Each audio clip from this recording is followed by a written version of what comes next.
Welcome to the Lara Jane Layton Show. This podcast is for you, the person who keeps putting others first. Your self-talk has held you back.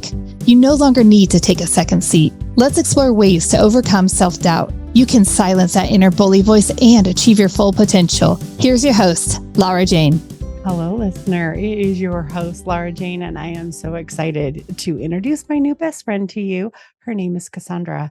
And today we get to talk about the coolest thing about moving from fear to fulfillment. And I know that over the years, fear has been one of my biggest holder backers. I'm afraid someone's not going to like me. I'm afraid I'm going to fail. But what would you do if you weren't afraid? And so let's talk to Cassandra about how we move to that fulfillment process. But I know you're going to love her as much as I do. Her information is in the show notes already, and all the links that you need to get a hold of her are available. So Cassandra, help me bridge that gap from fear to fulfillment. Yes, I want to thank you for having me. I'm really excited to have this conversation with you. And I'm excited to speak about that shift from fear to fulfillment, because I know, as we were talking about your listeners before we recorded, there is a huge transitional phase that happens for so many of them, from being, executives in the corporate world and maybe wanting to seek more and choose for fulfillment for themselves. But that's often when all the fear shows up, because it's new, it's outside of your comfort zone. And there is this big higher calling to do something that's more connected to you, unlocking your purpose, your happiness, your joy, finally making yourself a priority, right? But what comes with all of that is just so much unknown, so much uncertainty, and so many now what moments that happen. And I was in that position as well. In my journey, to speak very briefly about my story, I was in the insurance industry when I graduated university because my family wanted me to take over the family business. And in working that job, there was something inside of me that was like, there's something more for me. And I didn't know what that looked like. If I had a little thought bubble, it would just be a bunch of question marks of what that would be. So it was terrifying to step into the unknown, step outside of the comfort zone. But I knew that there was a higher purpose and fulfillment calling me. So luckily, I acted in spite of the fears. I leaned into that fear. I made fear my friend and was able to transition out of that. And thank goodness, because otherwise I wouldn't be here having this conversation with Laura today. Yes, I'm glad you did it too. Because I love these conversations. But you started talking and I thought, wow, if you thought I'm afraid of fire, let's just pick something or water. I am afraid of water. Let's go for a real life situation. And I have had areas where I have panicked and froze. And if you surprise me with a glass of water in the face or throwing me in the swimming pool or something, I will freeze. I will shut down. But if I can think through it, I've been snorkeling, I've been scuba diving, I try everything I can to face my fear and to take it in small doses. And it's like when you go snorkeling, you're just like, there's no friggin' way I'm going to put my head under this water. And if you just think yourself through the process and you choose to, okay, I'm going to breathe in while I'm submerging. So I remind my brain I can breathe. And you make it step by step. All of a sudden you're enjoying this beautiful Caribbean water with all these amazing fish and octopuses and all sorts of creatures that you've never seen before.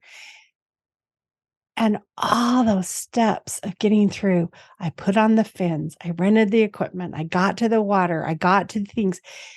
And then there was fulfillment. And I'm talking about just a really silly, crazy fear that you have to face, and you have to pick the steps of what's going to get you there. But when you get there, it's fulfilling. Now, is my fear of water gone? No. If it surprises me, it still hits me. But I think that's kind of the life. Like if all of a sudden you lost your job, you would have that uneasy fear of, okay, I need to take care of my family. I need to do things. That's natural. That's survival. That's okay. But it's when that fear freezes us that we need to really learn that process. So how do you work with your clients on creating that process out of fear to fulfillment? Yeah, totally. So I think a big part of it, especially for my clients and maybe for some of your listeners here, you listening right here, maybe you're going through a transitional moment and you are seeking more. You're feeling that calling. You're feeling that curiosity of what could a fulfilling life look like for me? What could it look like in a different career or a more loving relationship, whatever that may be for you? I think it really starts with clarity of understanding, what does fulfillment mean to me? Because it's not a one size fits all approach. And we're going to talk about this after when you're a guest on my podcast. And I'm so excited to hear what your definition is. But this whole concept of fulfillment is so different to every individual person when it comes to their life, what that joy is going to mean for them. So it's all about starting with that clarity so that the question mark thought bubbles start to fade away and you can start to have a beautiful image of what you're working towards. And then it's really changing your relationship with fear. That was something I really developed, kind of like that friendship bond that you're talking about from the beginning, really seeing that as actually a confidence booster instead of something that paralyzes you and stops you and keeps you stuck, seeing it as a completely different relationship, seeing it as a compliment. Fear, when it comes to transitional times in life, can be like the biggest gift. Because in your heart, in your soul, there's a part of you that is so confident that you have the ability to make that transition in your life. It's so clear that your ego tries to get you to stay in your comfort zone. The sirens go off. Wee, wee, it's time to sit down. Hey, it's so much more comfortable over here in this boring job that you hate. Oh, you're having that predictable income that comes in. Oh, you've been in this relationship for so many years, whatever it may be for you. It's about keeping you in that comfort zone, but your heart's calling you for more. That's why the ego gets so loud, to keep you in that comfort zone. So if you start to acknowledge that you feel like there's a big quantum leap that you're meant to make in your life, or even if it's just a baby step and that fear is coming loud in your mind, you're hearing it, you're feeling activated and stuck and scared, see that as a compliment. And once you change that whole relationship with it, then you're able to feel and tap into more of your higher self, more of your most confident self, whatever you want to call it, whatever fits best. You're able to tap into that side of yourself and confidently and courageously take the first baby step and get the ball rolling and get to where you want to be. So when it comes to shifting out of those fears and starting to get into that action of creating that fulfilling life or impactful business or whatever it is for my clients, that's where I like to start with them. I like that idea of the baby steps, because if you've ever done archery or gun shooting, or I'm trying to think, now they have all the axe throwing places. The closer the target, the easier it is to hit. Yes. The closer step that you do, the more likely you're going to succeed. And as we succeed, we gain the confidence to keep moving forward. But if your goal is this 100-yard, I'm going to shoot this arrow and I'm going to hit it, it's going to take you a lot more aiming time. But if you put that target 5 feet out, you're hitting it. And another fit out, and you're hitting it. And you're going to build confidence. And every step along the way, you're going to be closer and closer to that that final goal that you wanted so bad.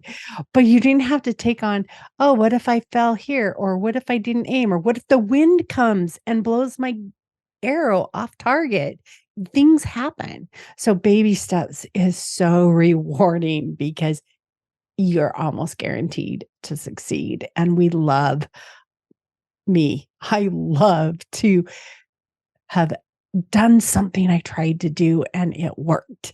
And it's like, so rewarding. Yeah, I love that you brought that example. There's like so much alignment here, Laura. I love it.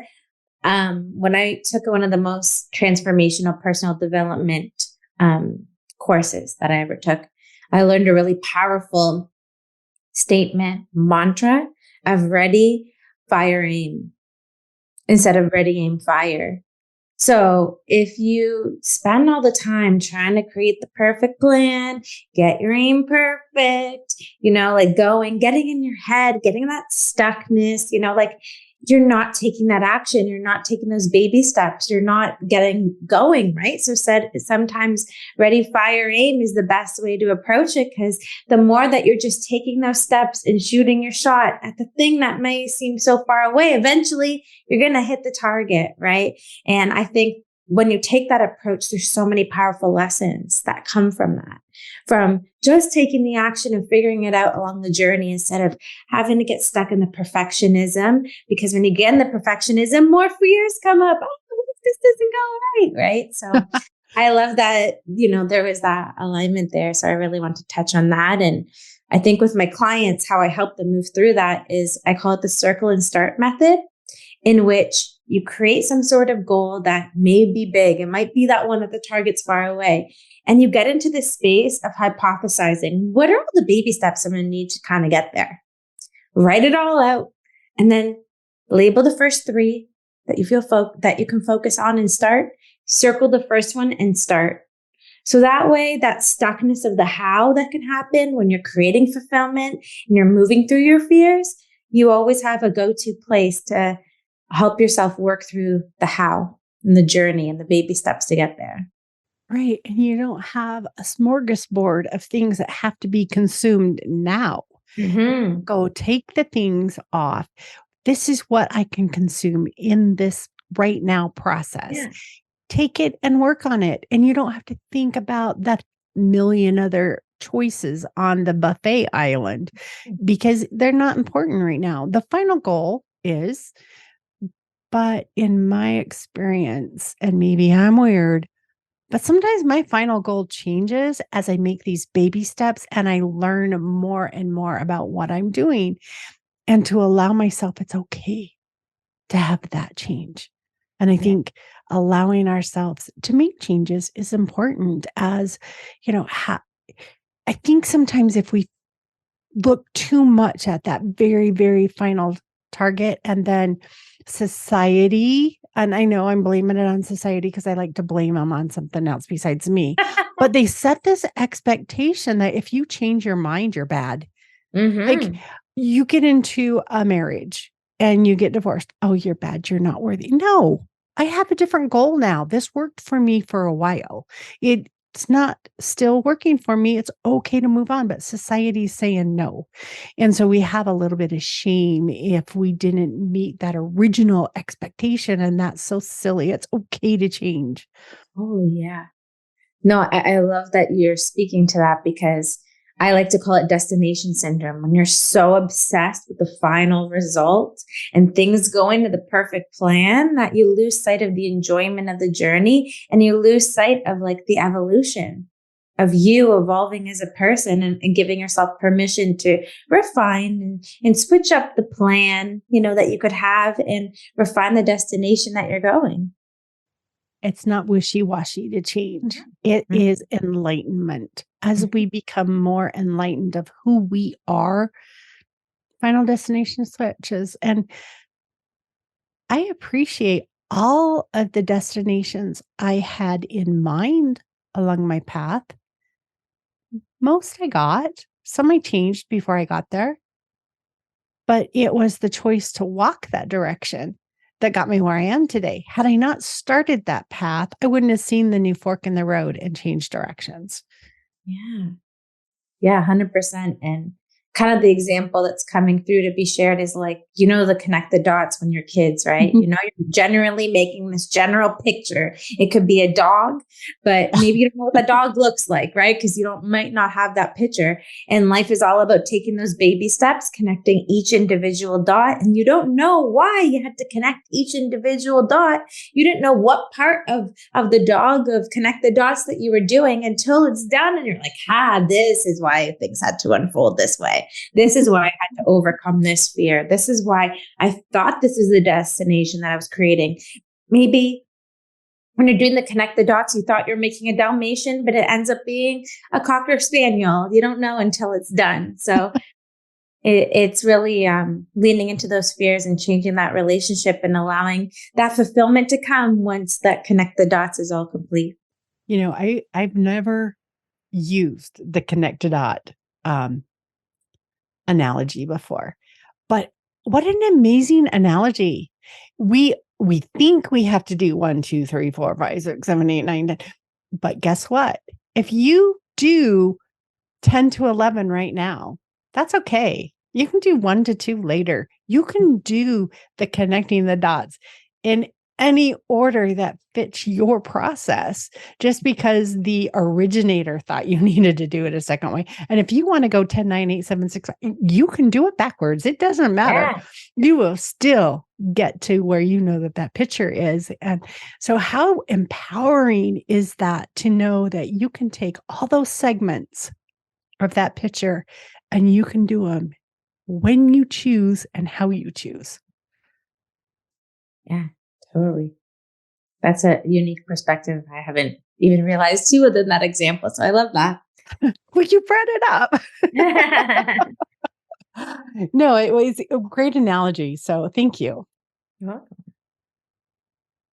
welcome. You know what? It's a good idea. We can stop for a break really quick. We can come back. And when we come back, I want to talk more about how do I know what's going to be fulfilling? How do I choose that in the first place? I'm afraid to change.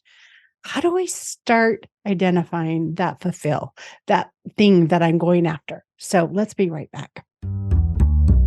This podcast is sponsored by Lara Jane Coaching. You know you're ready to silence your inner bully voice. Let Lara Jane support you with coaching. To schedule an introduction call, go to larajanelayton.com. Cassandra, how do we do this? I know sometimes we just know. You just know what you want to do and what you want to be. But sometimes we are so stuck that our brains can't even see past point 1 and 2.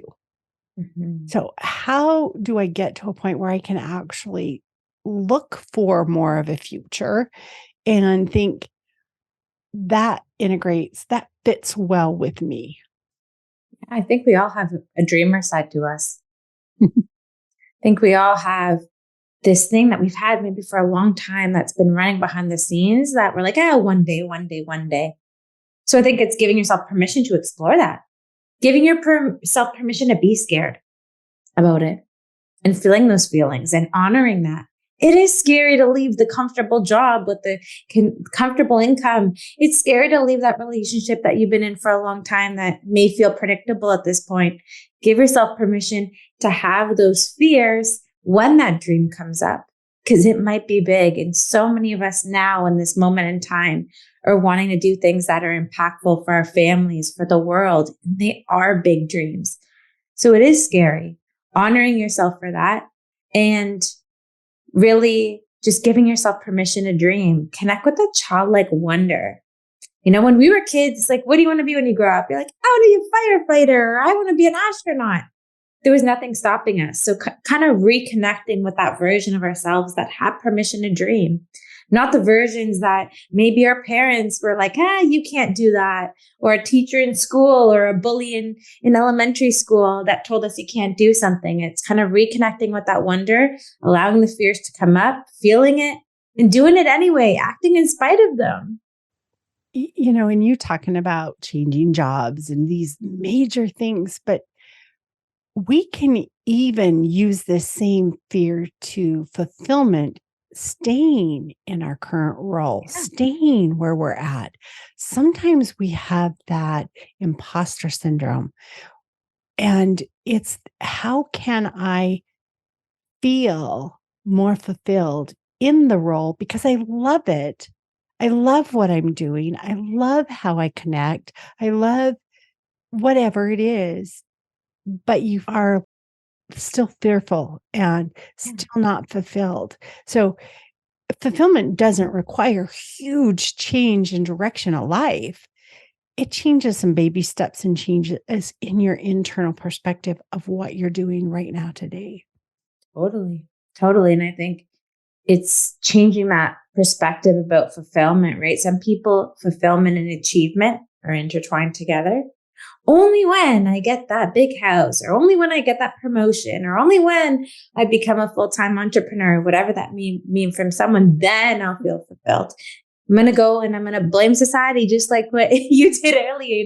Society tells us you have to complete this checklist to be successful and to be happy and XYZ, right? So it's really acknowledging, how can you feel fulfilled now? How can you feel fulfilled in the darkest moments, the difficult times, the biggest fears, those moments that sideswipe us where we're like, oh, I wasn't expecting that. Where did that come from? So it's really looking at every situation in life from the lens of gratitude and appreciation, and seeing everything's happening for us in our highest good, for the best, every step of the journey, and looking for the gratitude and the lessons that we're being gifted in particular situations. So maybe, if you wanted to get a promotion in your executive job and it wasn't gifted to you, maybe it's because there's a better one that awaits you. And again, it's like connect the dots. You don't know why until it's done. So it's really just leaning into that surrender, that appreciation, that trust that everything always happens for the best. And if things didn't go your way in whatever path you choose, there might be something better that awaits you. So allow the fears, the disappointments, all the feelings to come up, honor them, trust them, but always go back to that whole sense that everything always happens for the best. Do you have a trick for allowing that? I know that sometimes we feel so stuck, so fearful to change, and that we've been taught all of our lives how or what successful looks like. And if you do these steps, then you are successful. How do we break free from that and start allowing ourselves to do a new path, to create something different? How do we break free from that? I think it really comes down to closing out all the noise and just coming back to you. Life is so short. I don't want to be morbid or anything, but so many people towards the end of their life realize all the dreams that they didn't take. I've had to deal with loss in my life, and that's one of my biggest lessons and takeaways from those moments is that life is so short. So it's really giving yourself permission to dream, giving yourself permission to understand, what, if I had the best life possible for me that was so much fun and so joyful and just blissful, what would that be for you?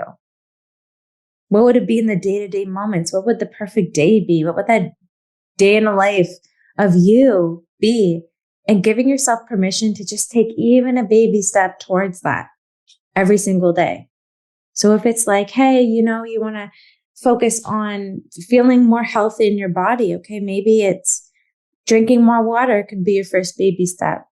Or it's like, hey, I really don't feel fulfilled in this career. I feel like there's something more for you.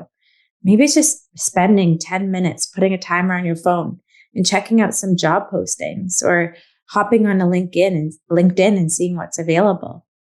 So just that little baby step is just so profound, to allow yourself and give yourself permission to dream and to take the action towards those dreams.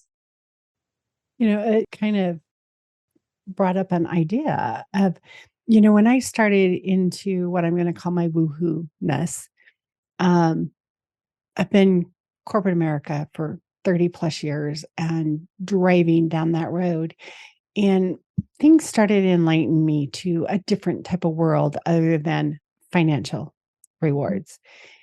And what I did to dabble into this is I started a book club, and I started a open discussion night at a local metaphysical store. And so this before COVID, obviously, we would get together and we would talk, and just everybody would put a question in the jar, and we'd go around and just let inspiration shine. And we'd talk about all those different questions that people had come to have an open discussion about. And it was so much fun. But it was that baby step, that exploration that took me to where I am today. I had so much fun talking to these people and exploring topics that I don't normally explore, to say, you know what? This is more rewarding to my soul than my corporate job. And it's okay to do something on the side to see if you like it. That's the I'm going to take a baby step and experiment. And maybe this water's cold and this isn't the pool for me, or maybe it's too hot, or maybe it's just right. Yeah. I think it's following your intuition, leaning into that curiosity. If you're curious about something and you're seeing it everywhere, that's your intuition trying to show you, hey, this is a beautiful step for you. This is something fun to explore. So again, it's kind of connecting with that childlike wonder, that curiosity. Hey, like this person keeps showing up, or this book keeps coming up on my social media pages, or I keep seeing this thing over and over. Give yourself permission to explore and play and just see where it leads you. Connect that first dot. Yes. Or the middle one, whatever one you want to do first. Totally. Just don't not do it right, or it won't look like it's originally planned. Oh, what a fun I think I'm going to probably talk about the dot to dot forever now. You've got it in my brain. It is the most perfect analogy for creating that dream life. You have this unknown picture. Just start. Which one do you want to explore first? The 6 to 7? The 10 to 9? Explore it, create it, do it. And the picture will come in focus. Yes. Love it. Thank you so much, Cassandra, for coming on the Lara Jane Layton Show. And I can't wait to be on your show. I think as soon as we have both links, they will be in the show notes so you can explore both of them. It will be way fun because it will just be a continuation of the same type of topic. So listener, thank you. Cassandra and I are not medical or mental professionals. We are here for entertainment purposes, here to help you bridge that gap from fear to fulfillment. Stay tuned for the next episode. Are you tired of waking up exhausted? You are not alone. If you're looking to take your life back, let's start with the simple step of adjusting your self-talk. Stay tuned for the next episode with your host, Lara Jane. Remember to follow the show so you don't miss a next simple step that you can use to feel more confident. And please leave an honest review.